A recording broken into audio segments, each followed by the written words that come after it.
Mesdames, Messieurs, chers auditeurs, bonjour. C'est Christophe et le Congo Info en direct de Spartis au numéro 4. C'est à Grande Avenue de Patition, ici même à Platia Merkis, dans la ville d'Athènes, la capitale de la République grecque. Alors, nous sommes là ce matin pour notre journal d'actualité de la ville d'Athènes, de la Grèce et au-delà des frontières.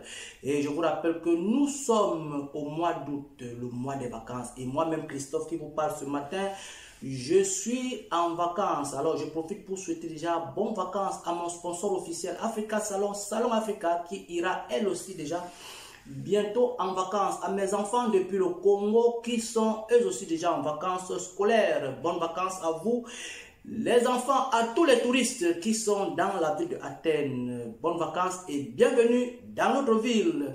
Alors, pour la première actualité de ce matin, c'est un accident de circulation qui s'est produit ici dans la ville d'Athènes. C'était la semaine passée, le mercredi passé, entre un bus et une voiture qui a eu pour bilan 6 blessés.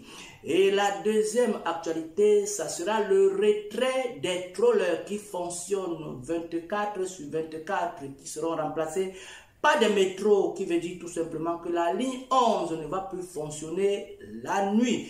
Et ça sera remplacé par les métros qui vont fonctionner 24 heures sur 24 ici dans toute la ville de Athènes. Et la troisième actualité, c'est la disparition d'une jeune fille à la plage. C'est-à-dire les parents ont négligé, ont posé la jeune fille sur un ballon et l'ont laissé à la merci des eaux et les vagues l'ont entraîné jusqu'à ce qu'elle a disparu. Donc, ceci, je tiens à informer toutes les mamans et tous les parents en général qui amènent les enfants à la plage quand vous les placez sur des ballons plastiques.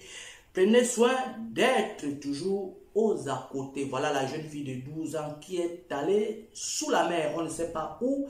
Est-ce que les vagues l'ont traînée? Alors vraiment, prenez très attention. Allons-y au-delà des frontières. Et là, nous sommes au Sénégal où la tension est toujours tendue entre le président et son premier ministre. Allons-y au Burkina Faso où c'est une guerre qui est lancée entre le président Ibrahim Traoré et le président Alassane Ouattara par rapport à l'activiste Alino Faso qui est décédé en Côte d'Ivoire et que la Côte d'Ivoire refuse de rapatrier le corps vers le Burkina Faso. Allons-y en Angola où le peuple est dehors et demande le départ de l'ancienne colonie du MPLA. Allons-y en Côte d'Ivoire encore où le peuple est encore dehors et qui détestent, qui sont en train de contester pour la 4e candidature du président Alassane Ouattara. Allons-y au Cameroun où l'opposant Maurice Kamto et ses adeptes n'arrivent toujours pas à retrouver la liste électorale pour le mois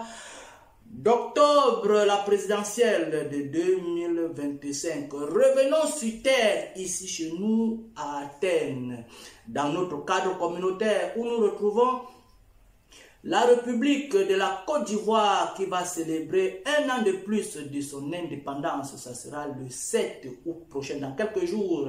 Et le 15 août, ça sera un an de plus aussi pour l'indépendance du Congo-Brazzaville. Alors à qui je souhaite déjà bonne fête de l'indépendance pour mes frères ivoiriens et pour mes frères du Congo de Brazzaville. Et déjà le Congo Info est invité. Merci déjà pour vos invitations. Merci beaucoup. C'était Christophe et son Congo Info en direct de Spartis. Voilà, c'est à Platia Merkis, à la Grande Avenue de Patition. Merci beaucoup et à très prochainement.